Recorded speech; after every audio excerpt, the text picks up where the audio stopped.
Alors, notre sujet, la transmission de l'amour de la patrie aux jeunes générations. Alors, depuis quelques jours, vous parcourez les routes de France peut-être comme nous. Vous voyez que les drapeaux français sont sortis, les tricolores sont en finale. Est-ce que l'on peut assimiler ceci à du patriotisme, une émotion patriotique? Peut-être. Mais on sait très bien que tout ça, c'est dans une émotion très relative et quelque peu superficielle. Et c'est vrai que quelque part, ça nous peine de nous dire qu'il faut attendre des événements sportifs pour voir des drapeaux nationaux sortir et que la fierté nationale se ramène à un événement sportif. Bon, alors, on va dire que cela ne fait peut-être pas de mal, mais cela ne fait pas trop de bien non plus, parce qu'on sait que ce n'est pas quelque chose d'enraciné. Voilà, ce petit avant-propos, parce que la France est en finale. Allez les Bleus quand même, moi je suis un féru de football. Mais enfin voilà, il faut remettre évidemment les choses à leur place. En qualité de simple témoin, pour traiter ce beau sujet de la transmission de l'amour de la patrie aux jeunes générations, nous avons tout naturellement donné un coup d'œil dans le rétroviseur de notre vie de famille et nous sommes posé la question: et qu'en a-t-il été de cette transmission dans notre propre foyer depuis la fondation de notre mariage? Qu'avions-nous reçu nous-mêmes? Est-ce une question explicite, posée chaque matin, chaque mois, chaque année? Bien évidemment non.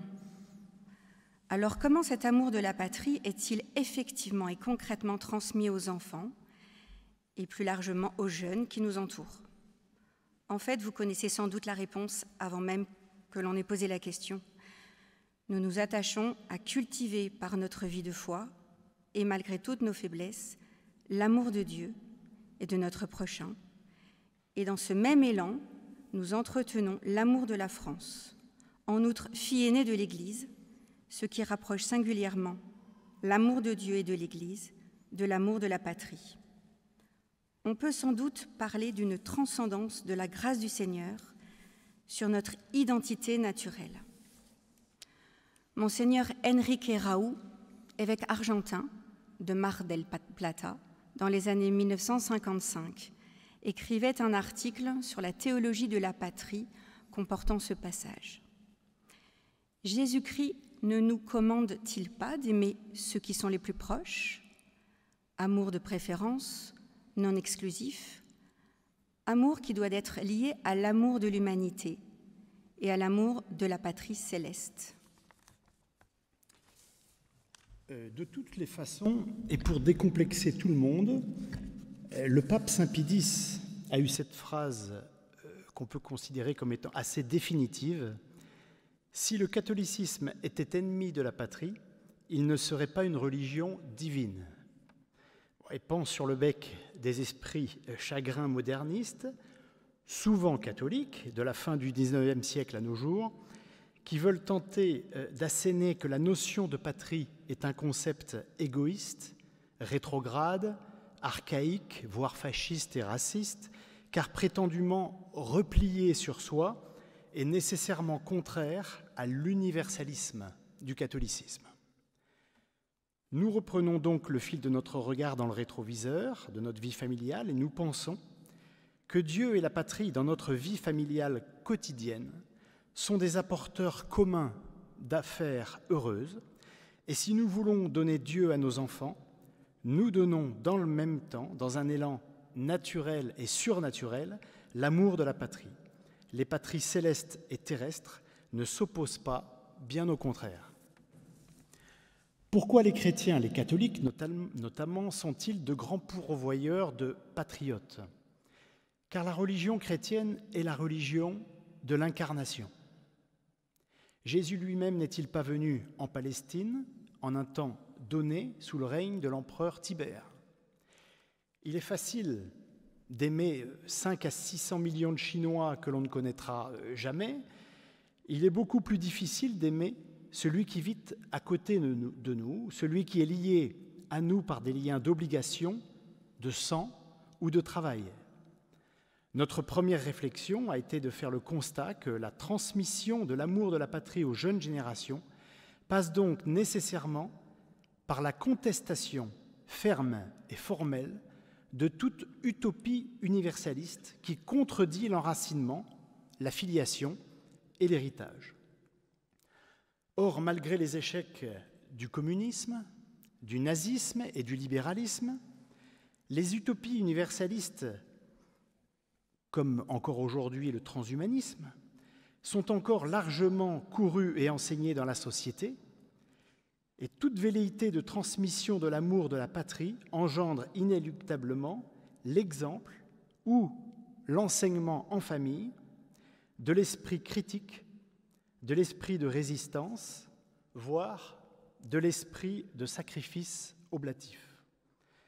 Nous pensons donc que pour transmettre l'amour de la patrie aux jeunes générations, il faut comprendre ou aider les jeunes à admettre et à intégrer en eux, dans leur cœur, dans leur esprit, que la patrie est à la fois un don et un dû, un devoir de charité. Ce sera le thème de notre première partie, avant d'essayer d'illustrer tout simplement par les temps forts et les petits actes quotidiens de notre vie de famille, des actes qui incarnent la transmission de l'amour de la patrie dans la vie de famille. Première partie donc, approche de la transmission du sentiment patriotique aux jeunes générations. Donc, on va dire petit A, comprendre que la patrie est un don. Rien ne vient de l'État, tout vient des corps intermédiaires et notamment de la famille. Un enfant qui entend ses parents s'exclamer sur la beauté du patrimoine légué par les ascendants sur notre terre bien-aimée, un enfant qui voit ses parents s'émerveiller du travail harassant, dont on ne peut même pas savoir si l'on a mérité de le recevoir, tant il respire encore l'art, l'ingéniosité, le sang et la sueur.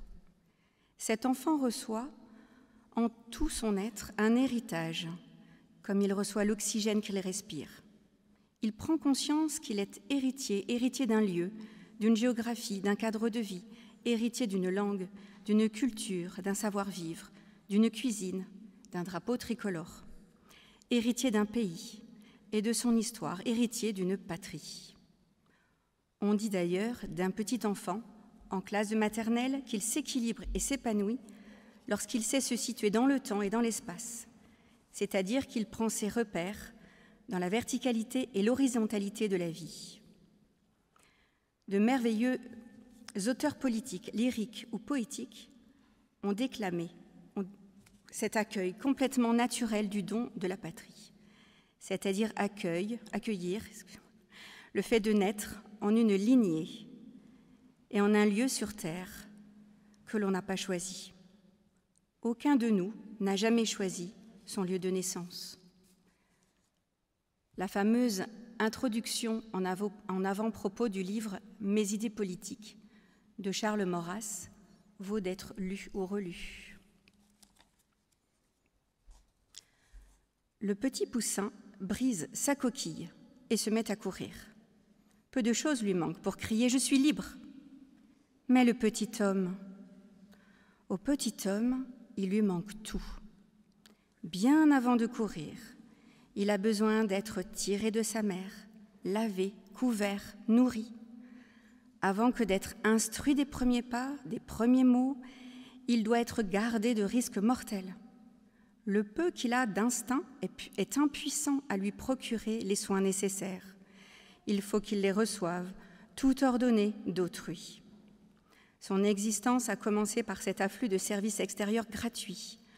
Son compte s'ouvre par des libéralités dont il a le profit sans avoir pu les mériter, ni même y aider par une prière. Il n'en a rien pu demander ni désirer. C'est une entraide pour la vie qu'offre la nature aux petites hôtes, nues, affamées, éplorées, qu'il n'a même pas en bouche une obole qui lui paye sa bienvenue. La nature ne s'occupe que de secourir. Il est en larmes, elle le caresse et le berce. et elle s'efforce de le faire sourire. Charles Maurras, Mes idées politiques.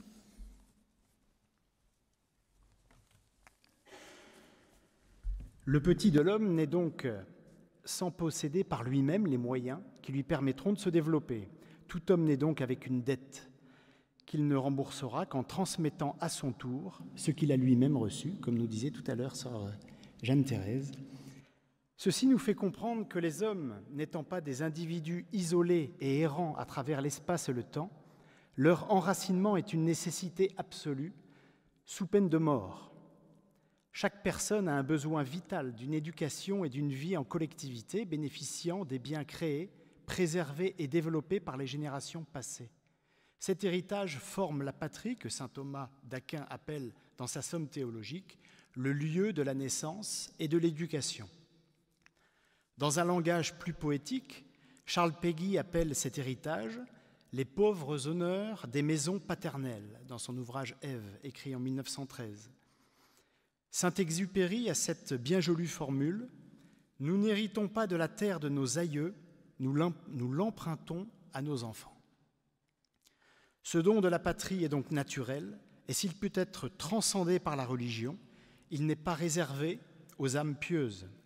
Fernand Braudel, un des plus grands géographes français du XXe siècle, a dressé une splendide fresque de la patrie géographique et sociologique française dans son ouvrage intitulé « L'identité de la France », paru en 1986. Il faut découvrir aussi le poème de Paul Verlaine, « L'amour de la patrie ». Paul Verlaine écrit « L'amour de la patrie est le premier amour et le dernier amour après l'amour de Dieu. C'est un feu qui s'allume alors que luit le jour, où notre regard luit comme un céleste feu. L'enfant grandit, il sent la terre sous ses pas, qui le porte, le berce, et bonne le nourrit, et douce désaltère encore ses repas, d'une liqueur, délice et gloire de l'esprit. Puis l'enfant se fait homme ou devient jeune fille, et cependant que croît sa chair pleine de grâce, son âme se répand par-delà la famille, et cherche une âme sœur, une chair qu'il enlace. Et quand il a trouvé cette âme et cette chair, il naît d'autres enfants encore, fleurs de fleurs, qui germeront aussi le jardin jeune et cher, des générations d'ici, non pas d'ailleurs, etc. Sa poésie fait 15 strophes. C'est pour ça que ça décourage un peu les professeurs aujourd'hui de les proposer aux collégiens ou aux lycéens. Enfin, les lycéens n'apprennent plus de poésie. Ou encore Louis Aragon, militant communiste notoire, qui a écrit « Je vous salue ma France ». Je vous salue ma France, arrachée aux fantômes, eau rendue à la paix, vaisseau sauvé des eaux, pays qui chante, Orléans, Beaugency, Vendôme, cloche, cloche, sonnez l'angélus des oiseaux. Je vous salue ma France aux yeux de tourterelle, jamais trop mon tourment, mon amour, jamais trop, ma France, mon ancienne et nouvelle querelle, sol semé de héros, ciel plein de passereaux, etc. Il est également assez long. Donc du don naturel au don surnaturel, on va dire que c'est encore Sainte Jeanne d'Arc qui fait la transition entre terre et ciel. Pour preuve, le texte de loi du 10 juillet 1920, promulgué au Journal officiel de la République française le 14 juillet 1920, ce texte de loi, j'ai été le tirer au Journal officiel à Bibliothèque nationale, le Sénat et la Chambre des députés ont adopté, le président de la République promulgue la loi dont la teneur suit, article 1er, la République française célèbre annuellement la fête de Jeanne d'Arc, fête du patriotisme. Article 2, cette fête a lieu le 2e dimanche de mai, jour anniversaire de la délivrance d'Orléans. Article 3, il sera élevé en l'honneur de Jeanne d'Arc sur la place de Rouen où elle a été brûlée vive, un monument avec cette inscription « À Jeanne d'Arc, le peuple français reconnaissant », signé Paul Deschanel, le président de la République, en 1920. Le patriotisme est aussi un don surnaturel, donc, car il est une incarnation de l'amour de Dieu. Il est une vertu humaine que le christianisme assume et transcende en le confirmant, en le magnifiant, car la grâce ne détruit jamais la nature. Le père de Blinière, à ce sujet, sur la grâce et la nature, dans une conférence en 2017, nous enseigne ainsi « L'irruption du royaume de Dieu dans l'histoire fait mesurer aux civilisations et leurs valeurs et leur relativité. Elle n'enlève aux cultures dans leur diversité rien de ce qui est juste ou même indifférent pour le salut éternel des hommes. En nous disant « Je ne suis pas venu abolir, mais accomplir » Matthieu 5, 17, le Christ assume aussi toutes nos identités naturelles et il accomplit le décalogue, dont le 4e commandement qui inculque la piété envers les parents et donc envers la patrie. Nous parlions tout à l'heure de la nécessité, en notre temps troublé, de transmettre aux enfants un esprit de résistance aux idéologies modernes pour trouver le terreau du patriotisme. En effet, toutes les idéologies modernes visent à déraciner le citoyen de sa terre, de sa famille, de son milieu de vie naturel. L'utopie du nouvel ordre mondial déracine les populations de leur pays d'origine pour les faire émigrer. L'utopie du transhumanisme, du gender, déracine les populations de leur filiation pour les conduire en errance biologique. L'utopie du libéralisme financier déracine les populations des économies de proximité pour en faire des peuples de consommateurs d'une grande distribution anarchique. L'utopie du socialisme, encore vivant sous les oripeaux de l'État-providence, déracine les populations des corps intermédiaires en violant ouvertement le principe de subsidiarité, pourtant facteur de responsabilisation des citoyens.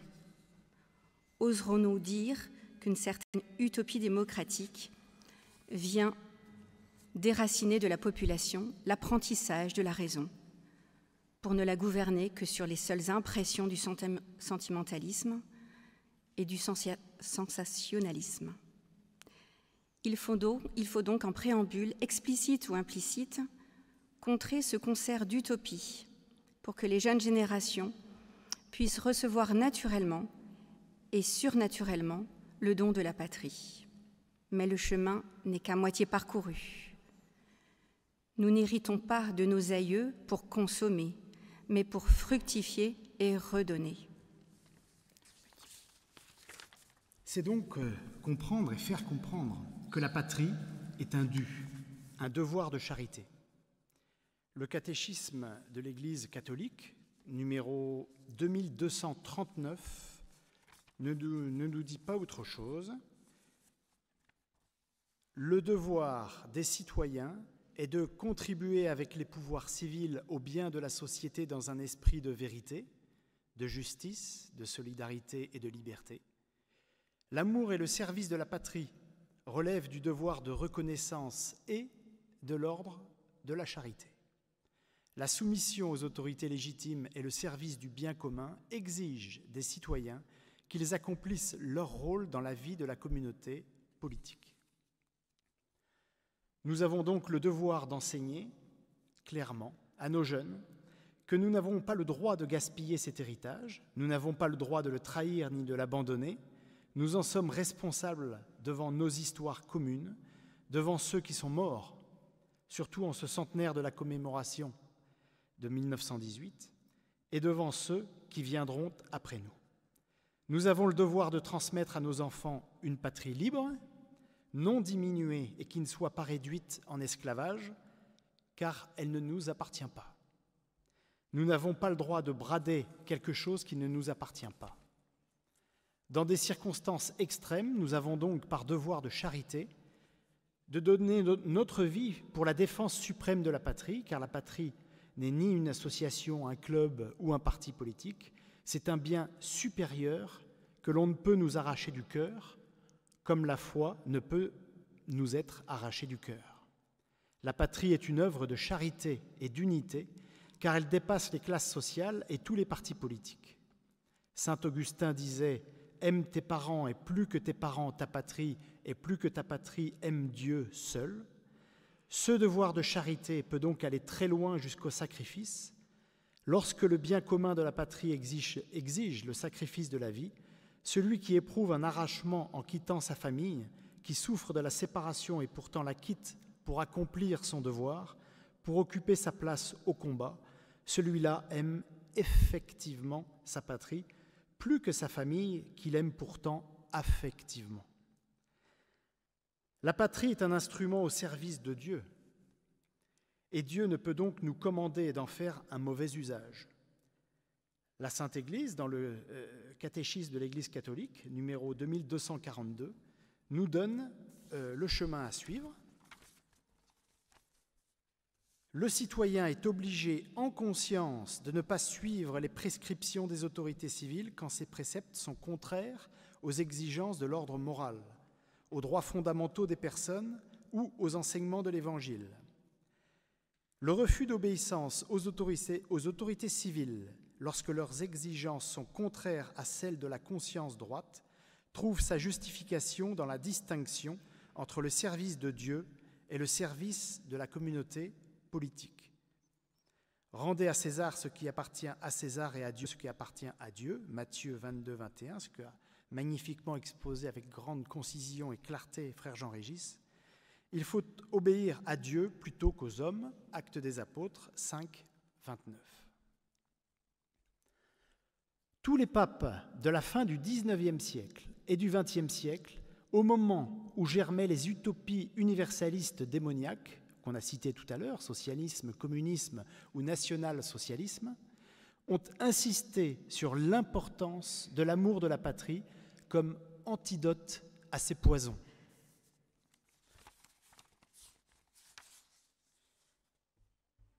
Dans son encyclique Sapientiae Christianae, en 1890, le pape Léon XIII nous dit « L'amour surnaturel de l'Église et l'amour naturel de la patrie procèdent du même et éternel principe. Tous les deux ont Dieu pour auteur et pour cause première, d'où il suit qu'il ne saurait y avoir entre les devoirs qu'ils imposent de répugnance ou de contradiction. » Nous avons en 1939 le pape Pie XII, dans l'encyclique Summi Pontificatus, il existe un ordre établi par Dieu selon lequel il faut porter un amour plus intense et faire du bien de préférence à ceux à qui l'on est uni par des liens spéciaux. Le divin Maître lui-même donna l'exemple de cette préférence envers sa terre et sa patrie en pleurant sur l'imminente destruction de la cité sainte. Nous avons Saint Pie X qui nous dit en 1908, j'aurais dû le citer avant Pie XII, pardonnez-moi mon erreur de chronologie, « Vous direz aux Français qu'ils fassent trésor des testaments de Saint Rémy, de Charlemagne et de Saint Louis, ces testaments qui se résument dans les mots si souvent répétés par l'héroïne d'Orléans, « Vive le Christ qui est roi des Francs ». À ce titre seulement la France est grande parmi les nations. À ce titre seulement, nous dit Saint Pie X. À cette clause, Dieu la protégera et la fera libre et glorieuse. À cette condition, on pourra lui appliquer ce qui, dans les livres saints, est dit d'Israël, que personne ne s'est rencontré qui insulta ce peuple, sinon quand il s'est éloigné de Dieu. Ce n'est pas un rêve, mais une réalité. Je n'ai pas seulement l'espérance, j'ai la certitude du plein triomphe. C'est une lettre de Saint Pie X à Monseigneur Touchet, évêque d'Orléans, lors de la lecture du décret de béatification de Jeanne d'Arc, le 13 décembre 1908. Et Saint Jean-Paul II, pour terminer bien sûr, l'universalité, dimension essentielle dans le peuple de Dieu, ne s'oppose pas au patriotisme et n'entre pas en conflit avec lui. Ce qui veut dire qu'aimer tous les hommes n'empêche ni ne crée de conflit de quelque façon que ce soit avec l'amour que nous devons à la patrie elle-même.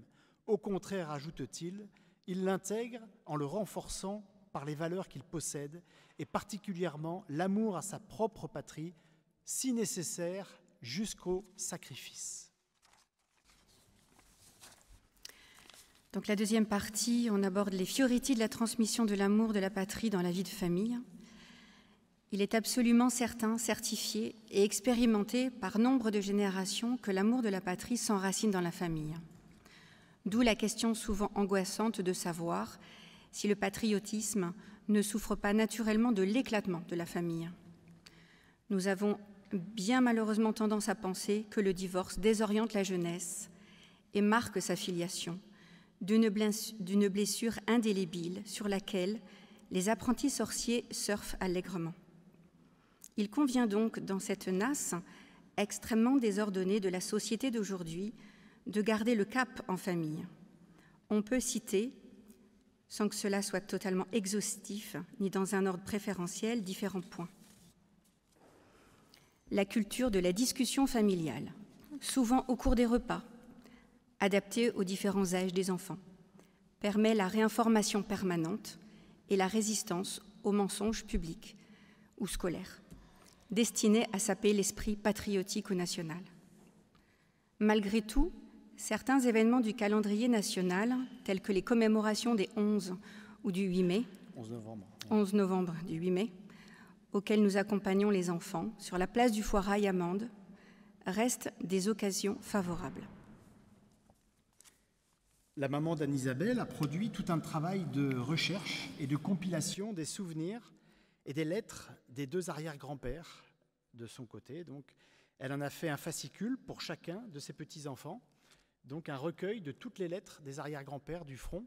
Voilà un élément, par exemple, de transmission de l'esprit patriotique aux enfants. Nous avons la chance, donc, parce que la maman d'Anne-Isabelle est historienne aussi, elle était professeure d'espagnol, mais également historienne. Elle aime beaucoup faire ses travaux de compilation pour transmettre ça à ses petits-enfants. Donc nous en profitons dans la famille. Le travail d'enracinement de la famille dans notre histoire de France est aussi facilement vérifiable, même pour les plus jeunes, de façon imagée et très concrète. Ce travail d'enracinement dans l'histoire, le patrimoine, a été fort bien décrit par un prêtre argentin, lui aussi, le père Escarra. Je l'ai trouvé sur Internet. C'est une conférence. Bon, j'en avais préparé un extrait, mais on a été trop long, donc je ne vais pas vous le citer. Mais je vous la conseille vraiment, une conférence qui remonte à 1982. Le père Escarra, E-Z-C-A-R-A, donc prêtre argentin. C'est la plus belle conférence sur la patrie que j'ai pu trouver sur Internet. Non, mais on va s'arrêter là parce qu'on est trop long. Donc, comme point également important pour la transmission du sentiment patriotique aux enfants, chaque visite du patrimoine national est un moment apprécié des enfants, bien sûr, pour découvrir notre richesse et développer ce sentiment patriotique, c'est-à-dire la fierté de ce que nous ont légué nos aïeux, les cathédrales et les églises, bien sûr, ainsi que les hauts lieux où foi et patrie se rencontrent. Et en France, on est gâtés. Foi et patrie se rencontrent à Notre-Dame de Paris, à la Sainte-Chapelle, la basilique Saint-Denis, Rocamadour, Paray-le-Monial, la Sainte-Baume, les Saintes-Maries de la Mer, l'île Bouchard, le Mont-Saint-Michel, le Puy-en-Velay, pardon pour ceux que j'oublie, nos châteaux de Versailles à chaque petite merveille médiévale ou gothique de la Renaissance. La pratique des journées du patrimoine sont favorables pour l'éveil des enfants, sans oublier les plages du débarquement. Les temps familiaux plus ludiques, comme les journées au Puy du Fou, sont éminemment favorables aussi à la prise de conscience patriotique, ce d'autant que le Puy du Fou trace facilement le sillon des racines du rétablissement de la vérité historique concernant cette blessure béante des guerres de Vendée sur lesquelles la République n'a toujours pas fait, si on peut dire, son coming out. Les quelques voyages en terre étrangère participent aussi à une approche juste du sentiment patriotique, c'est-à-dire l'émerveillement des patries et des cultures voisines ou plus lointaines. Ces voyages permettent aux enfants de se rendre compte très concrètement de l'ineptie, de l'idéologie portant au nu la citoyenneté du monde et prendre conscience de l'énorme contradiction à vouloir prôner le respect des différences tout en voulant les supprimer. Un de nos enfants nous confiait que le suivi en famille du déroulement des élections présidentielles et législatives avait également favorisé le développement de l'enjeu patriotique et a même orienté au final son choix d'études. Nos enfants étaient unanimes pour reconnaître que les manifestations successives pendant 2 ans, en 2013-2014, avaient grandement bâti leur conscience non seulement de la défense de la patrie, car il s'agit de préserver comme un trésor ce qui nous a été légué par les générations antérieures, mais encore plus largement la préservation de l'histoire de notre humanité, dans laquelle Dieu s'est incarné. Notre dernier fils, Charles, 9 ans et demi en colonie à Saint-Pierre, est très sensible à la lecture le soir dans le lit de quelques pages d'histoire de France qui le font rêver et admirer l'œuvre de nos prédécesseurs. Naturellement, la vie de foi oriente nos prières pour la France et élève le sentiment patriotique. Cette prière d'abandon et de confiance est plus que jamais nécessaire pour les jeunes générations qui peuvent tant s'interroger aujourd'hui. La piété particulière pour les grands saints qui ont fait le royaume de France, comme Sainte Geneviève, Saint Martin, Saint Louis, Sainte Jeanne d'Arc et tant d'autres, affermit le sentiment patriotique ajusté à la volonté de Dieu. Nous gardons pour la fin de cette liste ce qui vous semblera évident et vous êtes dit « Ah, mais comment se fait-il, les Gousseaux, ils ont oublié les Domini, le scoutisme ?» Non, on n'a pas oublié le scoutisme ni les Domini. Le scoutisme est la fréquentation assidue des Domini, puisque les homélies inspirées du Père Bernard nous rappellent régulièrement que l'hommage à notre patrie, à notre don pour elle, fille aînée de l'Église, n'est pas en option dans la vie catholique des Français. Et quant au scoutisme traditionnel, tel que voulu par son fondateur Baden-Powell et développé par le Père Sevin, il est une pierre angulaire incontournable dans la transmission de l'amour de la patrie à notre jeunesse. Vous connaissez évidemment le 4e couplet du chant de la promesse « Fidèle à ma patrie, je le serai, tous les jours de ma vie, je servirai ». Le pèlerinage de Chartres, de Pentecôte, est un lieu très privilégié où la jeunesse reçoit beaucoup de cet esprit de don pour la patrie. En conclusion, nous concédons qu'à vue humaine, cette transmission de l'amour de la patrie aux jeunes générations françaises nous semble bien enrayée, bien grippée, bien malade, à l'image de nos gouvernants actuels qui se montrent capables de prononcer un superbe discours honorant la mémoire du colonel Arnaud Beltrame et en même temps, avec le fameux « et en même temps », inviter sur le perron de l'Élysée la fleur de la décadence LGBT la plus vile. Tout ceci nous montrant finalement que la rupture du pacte social entre 2 ou 3 France, voire 4, est définitivement actée et consommée au plus haut niveau de l'État. Mais beaucoup de petites lucioles se sont allumées dans un horizon couvert, comme par exemple ce lever des couleurs tous les matins dans les écoles de la Fondation Espérance Banlieue, qui compte désormais 18 établissements, dont 6 ont ouvert en 2017. Alors, aux jeunes d'aujourd'hui, redisons-leur le fameux mot du maréchal Foch, qui reste le nom de rue ou d'avenue le plus donné en France devant même la rue de la République. Il disait « Parce qu'un homme sans mémoire est un homme sans vie, un peuple sans mémoire est un peuple sans avenir. » Suivons saint Paul qui nous dit, Romains 12, 21, « Sois vainqueur du mal par le bien ».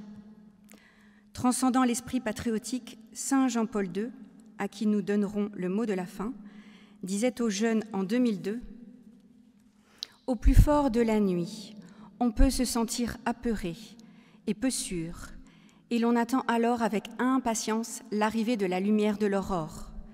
Chers jeunes, il vous appartient d'être les sentinelles du matin qui annoncent l'arrivée du soleil qui est le Christ ressuscité. Le réveil de la patrie sera chrétien ou ne sera pas. Alléluia.